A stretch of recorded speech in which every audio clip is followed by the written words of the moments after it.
अर्शी बेटा अच्छा हुआ तुम आ गई। बेटा अनी की हालत बिल्कुल भी ठीक नहीं है। कुछ नहीं हुआ है आपके बेटे को।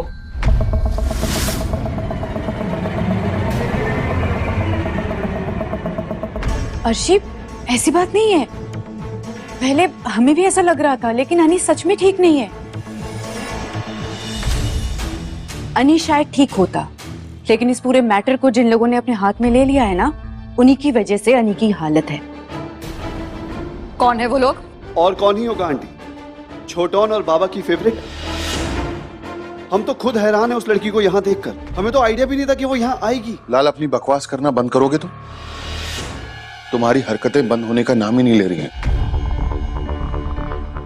और इस बार मैं बर्दाश्त नहीं करूंगा लाल। और अब इनकी मनमानी देख देख कर और घटिया बातें सुनकर अब छोटन की भी बर्दाश्त की सीमा खत्म होने जा रही है। तुम्हें जाना है जा सकते हो, वैसे भी तुम्हारी यहाँ जरूरत नहीं है।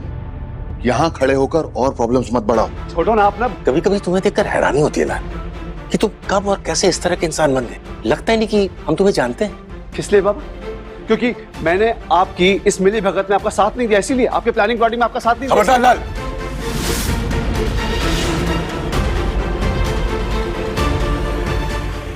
दादा प्लीज हॉस्पिटल आइए। बिहेव। Lal ignore that. काकू मैंने तो कुछ भी नहीं कहा। आप खुद देखे ना कैसे छोटन और बाबा मेरे को ताने पे ताने मार रहे हैं। और अब एक बार फिर लाल अपनी ही चमचागिरी में लग जाता है, अपने ही बाबा के खिलाफ। ये हैरान करने वाली बात है। और आप देखिए ना, इन दोनों की मिली भगत नहीं होती तो झलक यहाँ नहीं आती। सब कुछ किसी की मिलीभगत ही होती है क्या? अनी उधर जिंदगी और मौत के बीच में जूझ रहा है, दर्द में है। ये झूठ है। एक मिनट, झनक क्या मतलब? झनक मतलब झनक अर्शी। झनक यहाँ आई है and I am sure Aniruddh भी जानता था कि झनक यहाँ आने वाली है, इसीलिए उसने ये सब बीमारी का ड्रामा किया।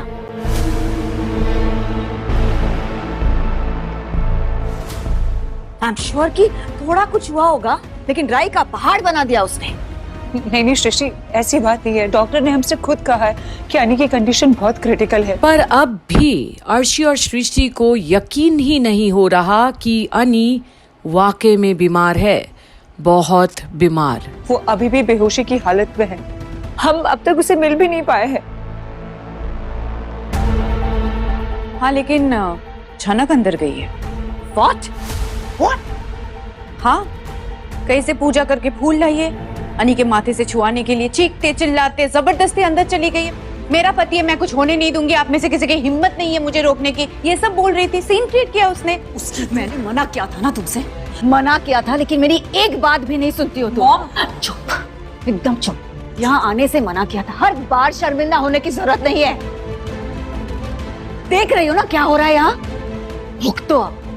मॉम, हम यहाँ आए क्योंकि हमसे कहा गया था कि यहाँ सीरियस सिचुएशन है। हाँ, लेकिन यहाँ आने के बाद दिख रहा है ना तुम्हें क्या ड्रामा चल रहा है, क्या ज्यादा जरूरी है। और अब जहाँ सृष्टि और अर्शी चिल्लम चिल्ली पर उतर आए हैं, तो क्या अब ये भूल गए कि वो कहाँ खड़े हैं, या शुभ हो उन्हें बोलना भूल गया? सृष्टि हमारे लिए तो बस हमारे बेटे का ठीक होना जरूरी है, और डॉक्टर ने हमसे कहा है कि अनी का ऑपरेशन करना पड़ेगा। अर्शी बेटा सच में अनी की कंडीशन बहुत ज्यादा क्रिटिकल है। आंटी, डॉक्टर्स आप लोगों को इजीली कन्विंस कर सकते हैं, लेकिन मुझे इतनी आसानी से भरोसा नहीं होगा।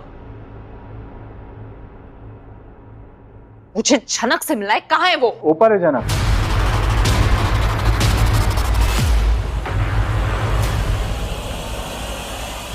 अगर तुम चाहो तो जाकर मिल सकती हो। वाओ, तो तुम भी यही हो और अपनी रीढ़ की हड्डी मुंबई में छोड़ के आए हो। वैसे मुंबई में तुम जिसके साथ रह रहे थे ना, वो यहाँ किसी और के साथ अय्याशी कर रही है, फिर भी तुम्हें उसके साथ रहना अच्छा लगता है। काफी अच्छी अंडरस्टैंडिंग है तुम दोनों के बीच में। अगर अनिरुद्ध बीमार नहीं होता ना, तो तुम्हें तुम्हारी भाषा में समझाता। और अब ये एक लाइन बोलकर आदित्य सबकी बोलती बंद करा देता है।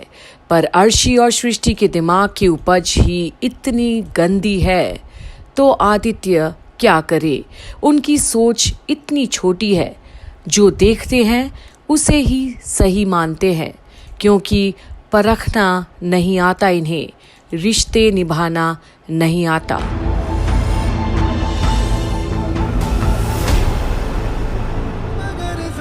जैसे कोई पुलिस हो, वकील हो या कोई और, किसी से डर नहीं लगता है मुझे। एक ही जिंदगी है ना मेरे पास, तो जिंदगी में अपनी आंखों के सामने किसी के साथ नाइंसाफी तो नहीं होने दूंगा।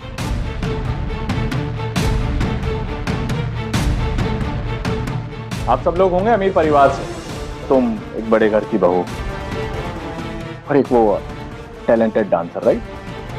लेकिन एक बात याद रखना, किसी भी मामले में तुम जनक के आसपास भी नहीं भटक सकती। और अब तो ऐसे लगता है जैसे आज आदित्य अर्शी को चुनौती दे रहा हो और उसकी असली पहचान बताने वाला है, जिसके लिए शायद अर्शी और सृष्टि तो क्या, पूरा बोस परिवार सुनने के लिए राजी नहीं होगा। पर आज आदित्य जो कहने जा रहा है अर्शी को सबके सामने, क्या वो सुनने की ताकत रखती है? देखते रहिए यही कंप्लीट बॉलीवुड की आने वाली अपडेट्स में, जहां हम आपके लिए लेकर आ रहे हैं झनक की सारी अपडेट्स कि आखिर आदित्य क्या कहेगा और अर्शी जवाब में क्या बोलेगी। बने रहिए कंप्लीट बॉलीवुड पर।